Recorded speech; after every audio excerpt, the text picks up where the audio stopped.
Bueno, arrancamos con nuestra reunión, nuestras sesiones del día de hoy.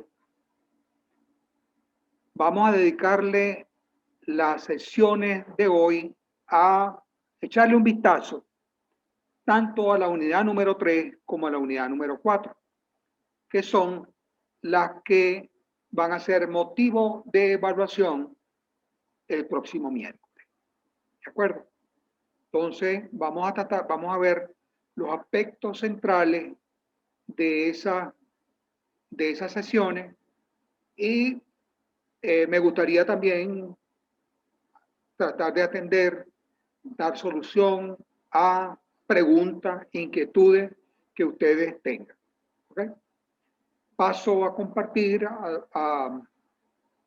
el material que traje preparado para la clase de hoy. ¿De acuerdo? Bienvenido.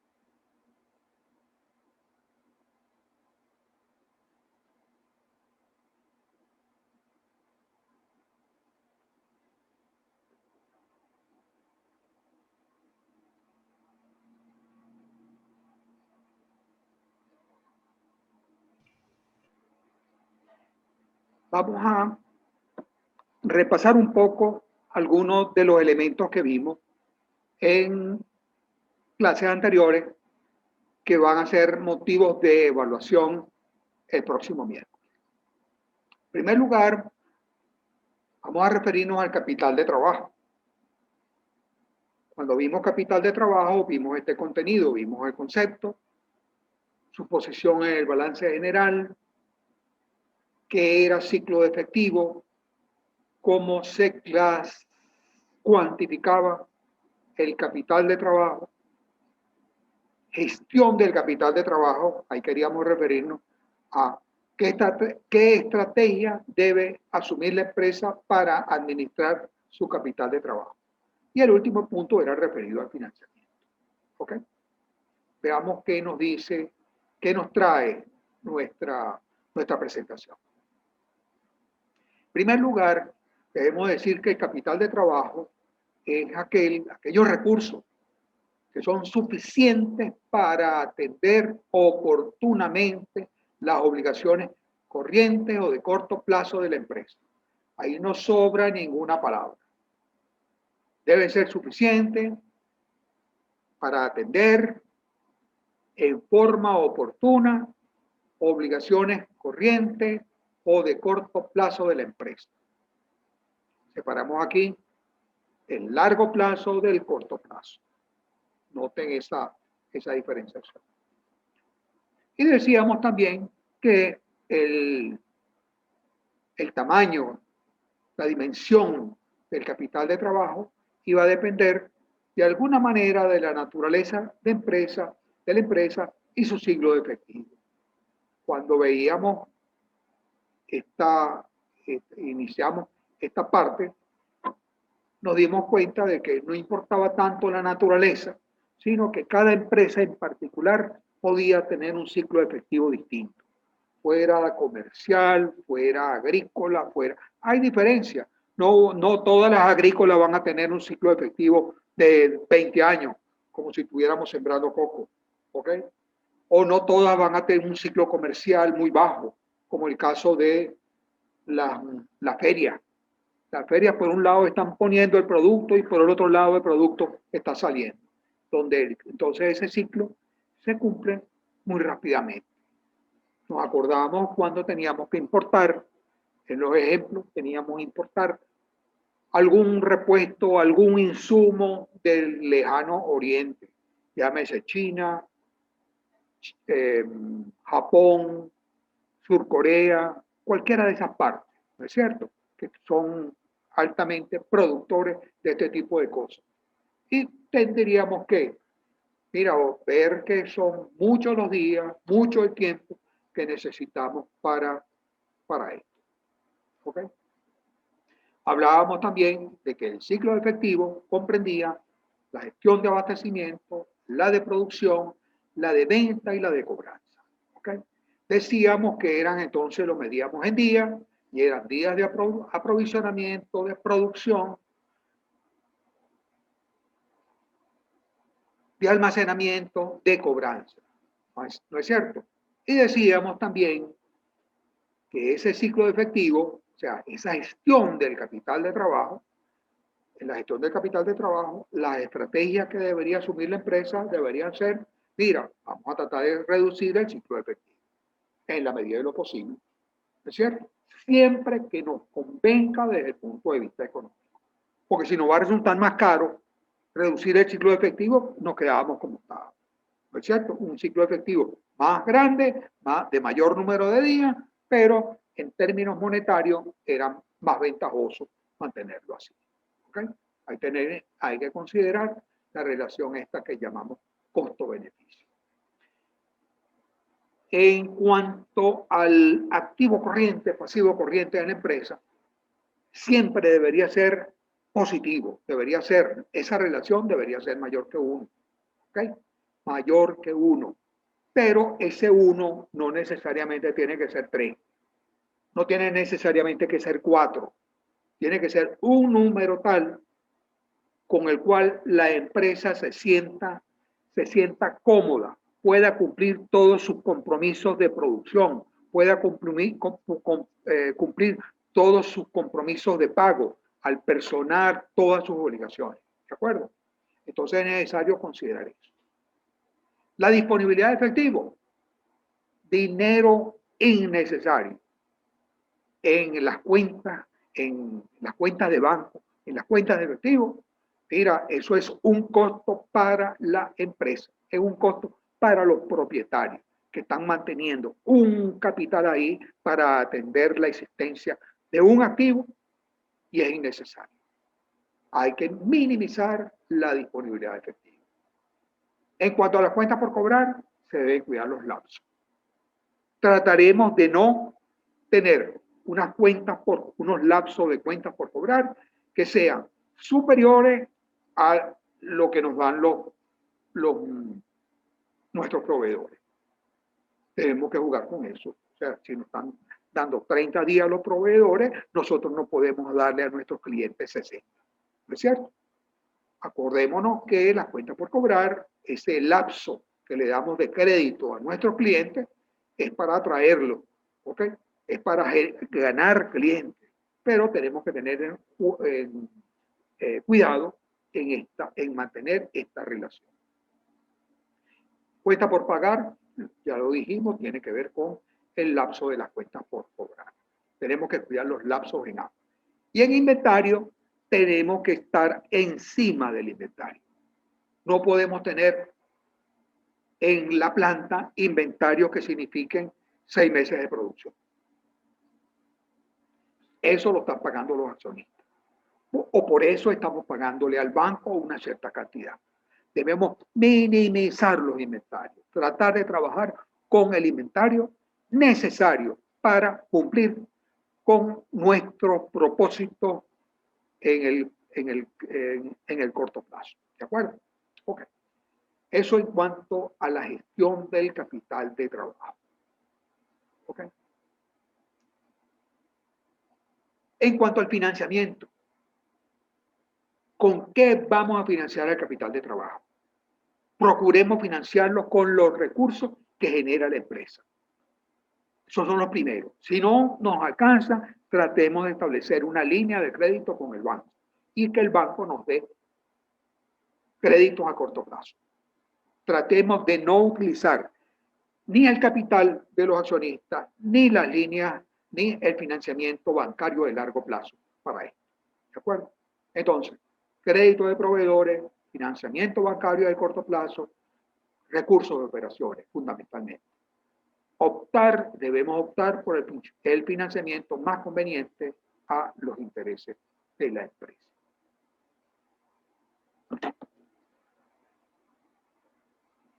flujo de caja. El flujo de caja es un instrumento de alta importancia, así, para la empresa, de alta importancia para la banca, pongamos por caso, los entes externos a la empresa. En el caso de la empresa, es un instrumento de planificación. Un flujo de caja le permite, un flujo de caja proyectado, pongamos por caso, le permite ver a la empresa hacia adelante. ¿Qué va a pasar el mes que viene? ¿Qué puede pasar dentro de 2 meses, dentro de 2 trimestres? ¿Qué puede pasar el año que viene? ¿Qué puede pasar dentro de los próximos 5 años? Si tenemos bien formulado nuestro flujo de caja, la empresa tiene un cierto binocular, vamos a llamarlo así, para mirar el futuro, para adelantarnos a situaciones, prever situaciones. En el caso de la banca y otras instituciones de crédito, el flujo de caja también es importante. Vamos mañana o van mañana los clientes del banco, van a tratar de obtener préstamo. El banco le va a pedir garantía al cliente, pero no basta con las garantías, porque el banco, si falla el cliente, el banco no quisiera quedarse con el inmueble, no quisiera quedarse con el galpón, no quisiera quedarse con esa maquinaria que le puede estar dando en garantía. El banco necesita saber, necesita conocer de qué manera impacta el préstamo que le está dando a la empresa y de qué manera también la empresa se va a preparar para pagarlo. O sea, con qué cuenta la empresa para pagar ese crédito. Ese crédito va a ayudar a la empresa a producir más. ¿No es cierto? Entonces, todas esas cosas podemos verlas en el flujo de caja. ¿Ok? Es más, el flujo de caja le va a permitir a la banca, le va a permitir a aquel proveedor importante de la empresa, también le va a permitir, de alguna manera, prever riesgos, ¿no? Así, adelantarse a situaciones. Decíamos que en cuanto al flujo de caja, había un flujo de caja ejecutado, ¿no? Así, y un flujo de caja proyectado. Flujo de caja ejecutado, mira, fue lo que pasó en el último trimestre, fue lo que pasó en el último año, fue lo que pasó en el último mes. ¿Así? Donde están relacionados los ingresos, están relacionados los desembolsos. Ingresos y desembolsos fundamentalmente. ¿De acuerdo? Entonces, ahí es eso, el flujo de caja proyectado. El flujo de caja proyectado es el que estamos comentando, es el que nos permite ver el futuro. Hay dos modalidades, el ejecutado y el proyectado. Cuando hablamos de flujo de caja, estamos hablando de un enfoque de la tesorería de la empresa. Lo que incluye el flujo de caja es lo que realmente se cobró, es lo que realmente se pagó. Los ingresos que entraron y los desembolsos que se ejecutaron. ¿De acuerdo? Y el resultado nos va a dar un superávit o un déficit de ¿qué? Superávit o déficit de recursos líquidos. De recursos líquidos que son recursos de la tesorería. ¿Ok? Aquí no estamos hablando ni de ganancia ni de pérdida. Aquí estamos hablando de una posición que va a tener la tesorería en cuanto a que va a tener un superávit o va a tener un déficit previsto para, o lo hubo, si estamos hablando del flujo de caja ejecutado, o lo puede haber, se puede proyectar si estamos hablando del flujo de caja proyectado. ¿De acuerdo? Entonces, visión, perspectiva de la tesorería, cuando hablamos de flujo de caja. Cuando hablamos de flujo de caja, también estamos hablando desde el punto de vista de su estructura, estamos hablando de una premisa, que son las bases sobre las cuales se elabora el flujo de caja propiamente dicho. ¿De acuerdo? Entonces, estamos hablando de las premisas y estamos hablando de las proyecciones. Las premisas sirven de base para hacer las proyecciones. Y las premisas pueden ser aquellas muy generales, ¿no así? Desde en qué tipo de economía nos estamos moviendo. Una economía donde, una premisa, hay libertad económica. Podemos mover el dinero internamente y hacia el exterior. Podemos importar bienes, podemos exportar, ¿ok? Cosas de este tipo. La inflación, vamos a suponer, la premisa sobre la cual nos vamos a basar para elaborar nuestros cálculos es una inflación igual a cero, ¿ok? Vamos a mantener el tipo de cambio, cuestiones de este tipo, cuando estamos hablando de premisas generales. Y cuando estamos hablando de premisas operativas, eso va a depender del negocio que tengamos delante. En el negocio agrícola van a ser los kilogramos por hectárea que vamos a producir, los litros de leche por unidad de ganado, ¿ok?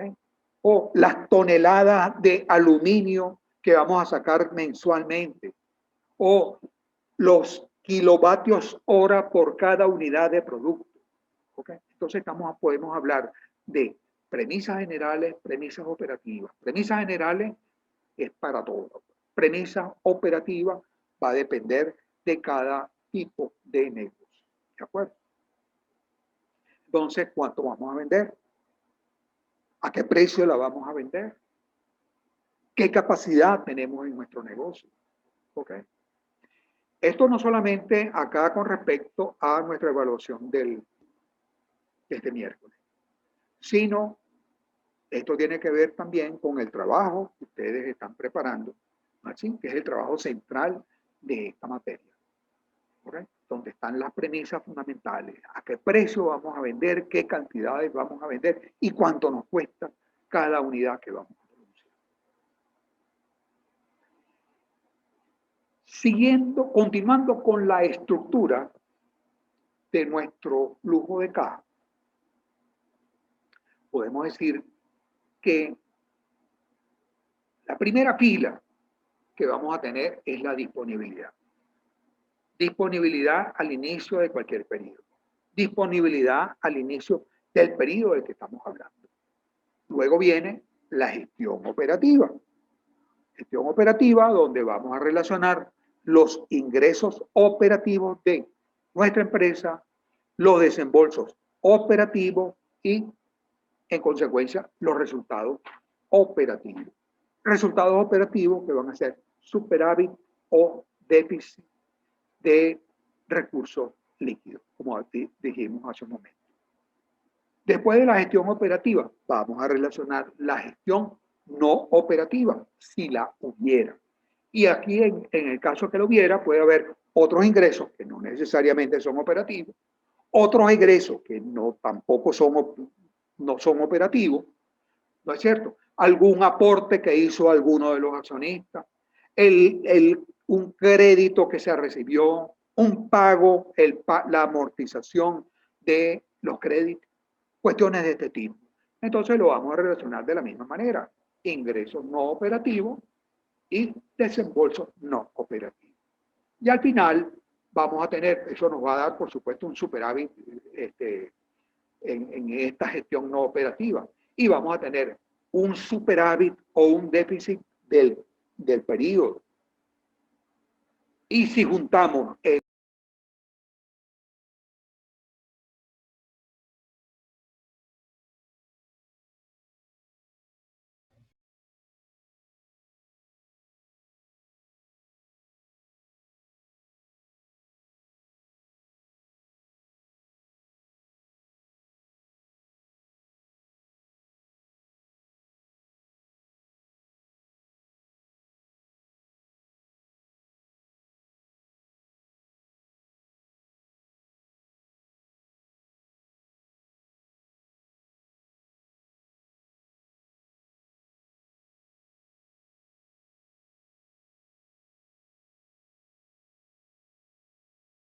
Profe, creo que tiene el micrófono apagado.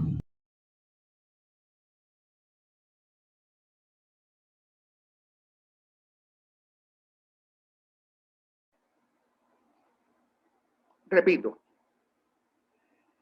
Ahora sí se le escucha, profe. muchas gracias. Y gracias por estar pendiente. Ok. Dentro de la estructura del flujo de caja, como estábamos diciendo, tenemos esa disponibilidad inicial, luego venía la gestión operativa relacionada con los ingresos, los desembolsos y los resultados. Resultados que nos conducen a superávit o déficit operativo. Luego relacionamos la gestión no operativa, donde puede haber distintos ingresos y egresos. Y nos da al final un superávit no operativo. Y también podemos tener el superávit cuando mezclamos lo operativo y lo no operativo, nos da qué pasó en el periodo. Hubo superávit, hubo déficit en el periodo y también lo podemos acumular con lo que venía de periodos anteriores, del mes anterior. ¿No? ¿Sí? Y hablamos de disponibilidad acumulada. Esta disponibilidad acumulada que tenemos acá va a ser la disponibilidad inicial del próximo periodo. ¿De acuerdo? Entonces, aquí esto lo marcamos en algún momento, se lo enviamos, donde aquí está relacionado. Eso que estaba yo comentando hace un momento, lo tenemos relacionado acá. ¿De acuerdo? En esta tabla. Ingresos operacionales, desembolsos operacionales, superávit, déficit en operaciones y viene la gestión no operativa. Nos da un superávit déficit del periodo y un superávit déficit acumulado. ¿De acuerdo? Cosas que tenemos que atender. Tenemos que atender que acá debe haber una disponibilidad inicial. ¿De acuerdo? Que esa disponibilidad inicial que tenemos acá en el mes 1, estamos hablando de un trimestre, esta disponibilidad inicial del mes 1 va a ser la disponibilidad inicial que vamos a tener aquí en el total. ¿De acuerdo? Además de eso, debemos cuidarnos de qué? De que lo que nos diga este último mes del periodo que estamos considerando, el superávit acumulado para el último de los meses, debe ser igual al del total. ¿Ok? Entonces, aquí decíamos de fase sin financiamiento porque aquí no estamos mostrando nada como disponibilidad inicial. Aquí demostramos la disponibilidad inicial para no dejar esto en cero. Aquí tenemos este 4.200 lo tenemos acá como disponibilidad inicial del periodo total. Y aquí esto de que nos dio en el mes 3 es igual a lo que nos da en el total. ¿Okay? De esta manera tenemos que esto está cuadrado. ¿De acuerdo? Ok. Vamos a dejarlo hasta aquí en esta reunión y vamos a pasar a la segunda media hora. Gracias por su participación.